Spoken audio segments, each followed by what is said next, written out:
Hey, Ari Altman here from the Tech Buyers Guru, and I've got a different kind of product here on the channel today. This is a baby product.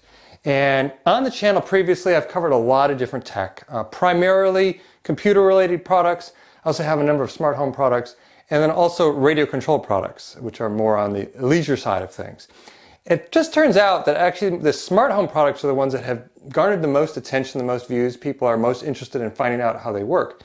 So I thought I'd actually put a smart home baby product on the channel just because it's something that I've been testing and I happen to have a baby, so I have the occasion to test it. This is not something you're going to use for the rest of your life, but I thought I'd show it on the channel because I have it. This is the Snuza Pico Smart Wearable Monitor.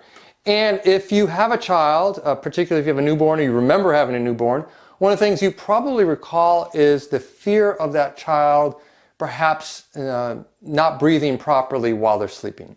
And that's what this product is really all about. This also actually has an additional component, which is that it monitors skin temperature. So it actually does quite a few things. And I'm going to kind of step through the features that it offers. I'm also going to step through some of the drawbacks that I've discovered in actual use on my child. So first of all, I'm going to show you what you get in the box. This is the box. It's a nice box. Interestingly, this is made in South Africa. All right, so really cool that this company, was founded there and is now has an international presence.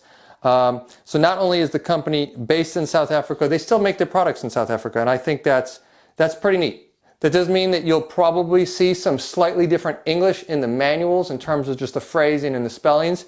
But other than that, you actually get a product that is made by people who speak English, which is fantastic. This is not just some knockoff where you're going to get instruction manuals and they don't make any sense. This is a product that is legitimately made by a company where people speak English, which is really important if you're a parent trying to learn about a new product and get it properly functioning on your child. Now, in the box, you get this little device, and it's not something you should throw away or say, I don't need another charger, because the Snuza actually slips right into this. This is a charging cradle, which is pretty neat. Let me show you that up close. You get this cradle. The back of the Snuza Pico has some contacts. They make contact with the charger, and then the charger plugs into the wall. By the way, the box did come with a number of different adapters, as you would expect from an international company. This is the US adapter, but it did actually have a couple of other adapters in the box, and perhaps if you needed a different one, you could contact the company to get it. So this does actually use USB. That's a micro USB, but like I said, you can't plug it directly into your device because there's no input on it, all right? You do need to keep this cradle handy. You can't lose it. Now, I'll go over the features of this product, and then I'm going to show you how it works in practice. Now, I'm actually just going to read it right off the box because it has a pretty good synopsis. First of all, it monitors breathing, and the way it does that is belly movements. So this thing is actually touching the child, and it actually monitors the very, very small movements of the belly as the child moves, as the child breathes, I should say. So that's how it detects breath, and that's the most important thing that a parent would want to know, that the child is still breathing, okay? You also have body position, and this actually works. I've tested this. It knows if the child's on its back, on its side, on its tummy, if it's sitting upright. So with an infant, you want to make sure, of course, that that child is on its back for safe sleeping. So this would tell you if somehow it's flipped over. Now, with an older infant, it's okay if they flip over, if they're able to flip themselves back with it. But a very small infant, you do not want them on their face. It also has skin temperature. Now, that's quite different from the body temperature, like 98.6 degrees, that you might think of as like, well, this is how I tell if my child has a fever. So it doesn't translate directly. I found in practice it was like between 93 and 94 degrees. And so you may not know, well, is that a fever? I don't know what that means. You're going to have to get to know what your baby's typical skin temperature is. And then if they do have a fever in the middle of the night and say it's 95 or 96 degrees skin temperature, you say, well, that's abnormal. I think I'm going to check it. But it's not exactly the same as getting an actual temperature. And then it has some automated features. It will vibrate to try to startle the child into breathing. All right. So if the child, if for whatever reason, stops breathing and this device detects it, it will actually vibrate a little bit like a phone to try to startle and wake that child and get that child breathing again. The other thing it will do is after 15 seconds of not detecting any motion, it will set off an audible alarm. Here, as well as on your phone. And the way it connects to your phone, and what makes this such a cool smart home product, is it uses Bluetooth. So it actually connects to an app. I'm going to show you that app in a moment. So you can read all of the output of it on your phone, so you don't have to bother your baby. And I think that's the most important thing to me. Honestly, the original, these body-mounted ones where you have to look at it and it tells you, you look at it and says the light says it has a fever or something, or it's not breathing, or it makes the alarm. I'm not that interested in that. I don't think that that's smart. I appreciate they had that product, but this new product, this new kind of next generation product where you can check from your phone, I think makes all the difference. If I wake up in the middle of the night and I suddenly have a premonition, oh no, I think my child's sick. I have this bad feeling. And that's something parents have. I'm not criticizing it. Sometimes you might just feel like, they weren't quite right when they were going to sleep. And I want to check on them, but I don't want to wake them up. That's what's so great about this. I take out my phone, I take a look at the body temperature, or skin temperature, I should say. I look at that skin temperature, it says 93 degrees. I know, okay, that's in the normal range. I don't have to get up, wake up that child, take the temperature via the mouth or wherever, because that looks like it's okay. Or I have this, they weren't breathing right, they had a stuffy nose. I'm really concerned about my child. I'm going to go check on that child every few minutes during the night, see if that child's breathing. Well, that's one way. That's one way to do it, and I know some parents probably do that. But this gives you another option that you can just listen for the audible alarm, or you can check on your phone and say, hey, I can. Not only do you see the instantaneous readout, but you see the readout over time and say, oh yeah, there's been hours and there's no sign that my child is having any problems breathing. So that's what I think is so great about this. All right.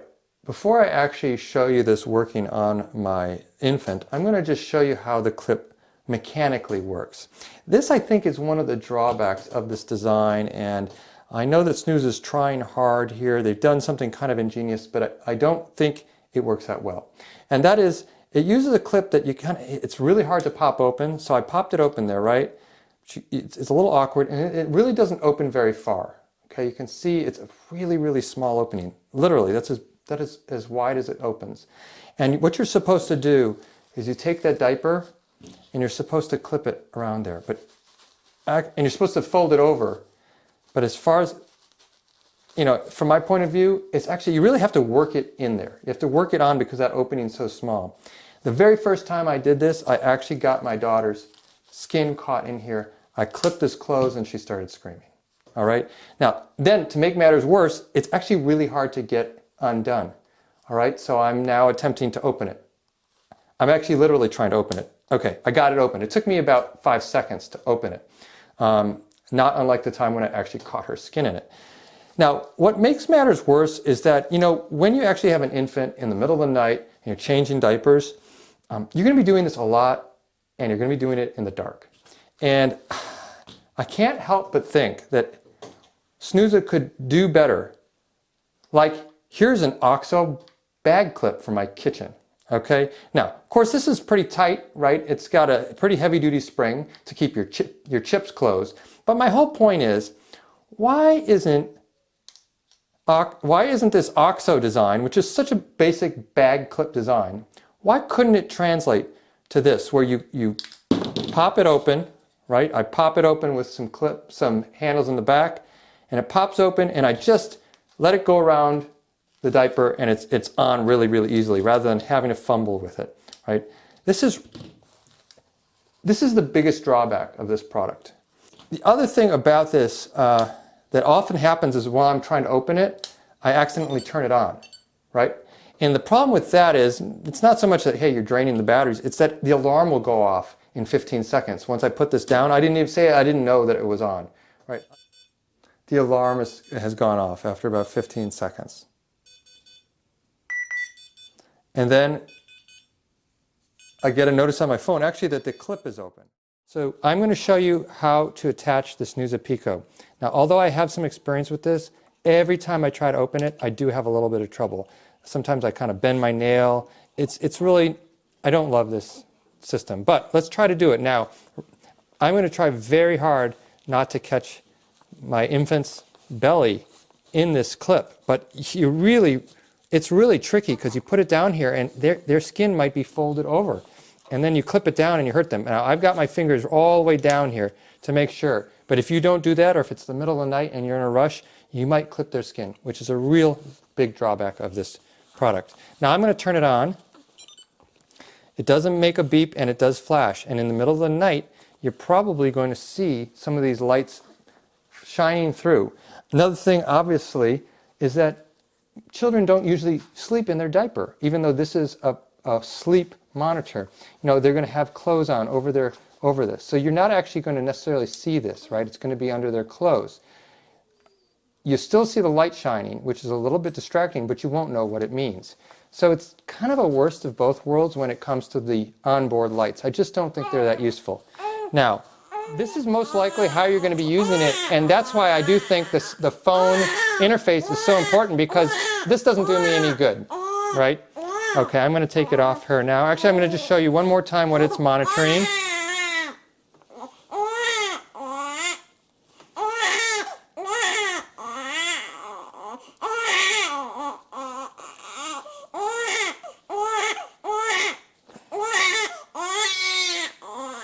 If I put her on her side, your foot's stuck. She's telling me her foot's stuck.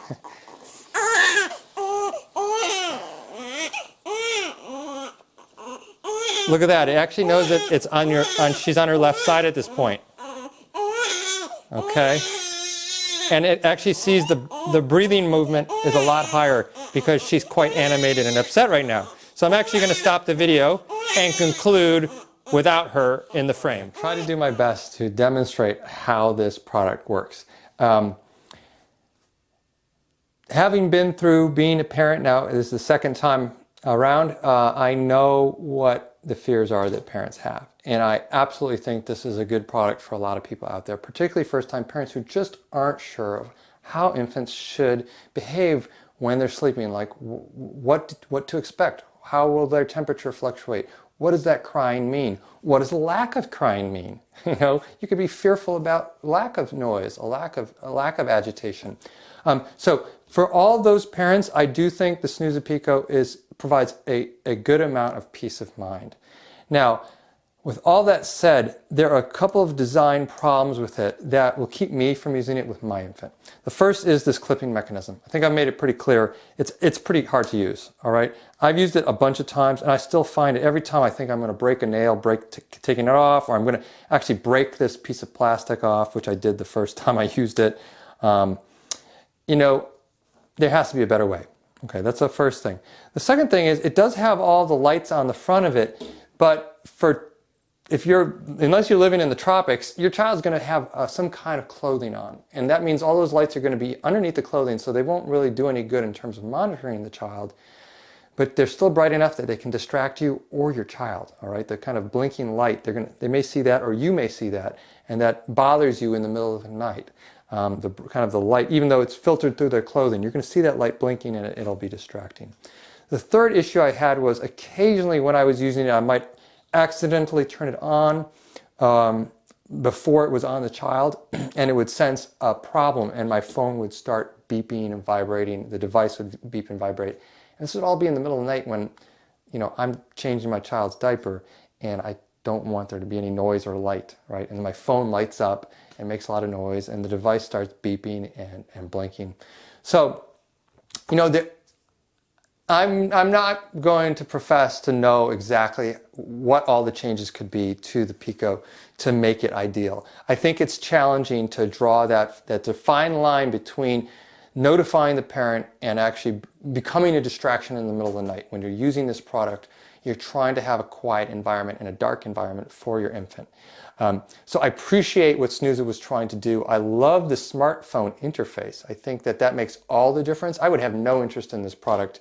The original product I showed at the very beginning of this video, I have no interest in that. You know, just a clip-on that I have to look at. That's not interesting to me. The fact that I could see statistics over time on my phone is really, really neat. And actually, after having used it for a couple of days, I've actually learned enough. I'm actually not going to continue using it because of the drawbacks I mentioned, but I appreciated knowing, well, look, I can actually see how my infant's temperature changes throughout the night. It was not is not a reason to panic. That happens. I could see that the breathing fluctuates, maybe as they're dreaming. It increases and decreases. That was normal, and that's something I could not have learned without this device. So I absolutely appreciate it.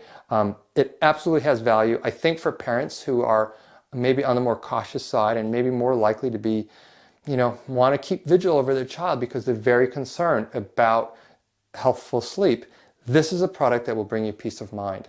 It does have drawbacks, but the drawbacks will be worth it to you if you're that type of parent. If you're a parent who's more comfortable with how your infant sleeps, or you already have other devices that help you monitor their sleep or maybe calm them during their sleep, then you won't need this device. So with all that said, I give this product 3.5 out of 5 stars. I think it's brilliant. I think it could be a real game changer for a lot of parents who are concerned about their infant's health. But there's some, what I believe are true technical and engineering design flaws that should be updated, that should be remedied in a new version of this product. There's a lot of potential here. This is a product that I think a lot of parents would be interested in, but I'd like to see Snuza work on it and really get it right the next time around. Okay, until then, I'm Ari from the Tech Buyers Guru. If you like this video, please like and subscribe, and I will catch you next time.